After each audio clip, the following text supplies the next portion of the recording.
افسوسناک بات یہ ہے کہ پچھلے 4-5 سال میں نہ صرف ان تمام منصوبوں کو بریک لگ گئی، کئی منصوبے دم توڑ گئے۔ 2018 کے الیکشن میں ابھی کئی مہینے پڑے تھے تو اس وقت کے جو چیف جسٹس تھے ثاقب نثار، انہوں نے ان تمام منصوبوں پر پابندیاں لگا دی تھیں۔ کیوں؟ اس لیے کہ نون لیگ نہ جیت سکے۔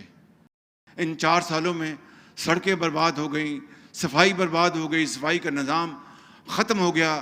وہ ترک ہمارے جو دوست تھے ان کو گرفتار کیا گیا، ان کو بے عزت کیا گیا۔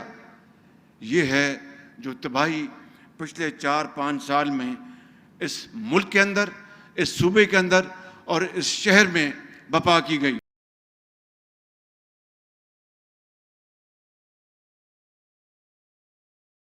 امامیہ کالونی کا جو فلائی اوور ہے وہ وفاق بنا رہا ہے، جو شاہدرہ کا جو فلائی اوور ہے وہ پنجاب حکومت بنا رہی ہے۔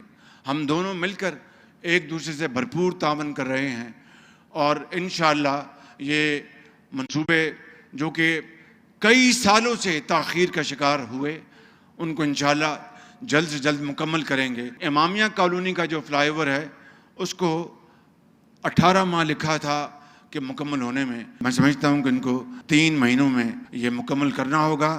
میٹرو کا منصوبہ وہ بھی اپنا آپ کے لیے ہے، آپ کی ہماری بیٹیوں کے لیے، بچوں کے لیے کالا شاکاکو لے کے جائیں گے اس کو، تاکہ یہ جو ٹریفک کا ازدحام ہے یہ ختم ہو۔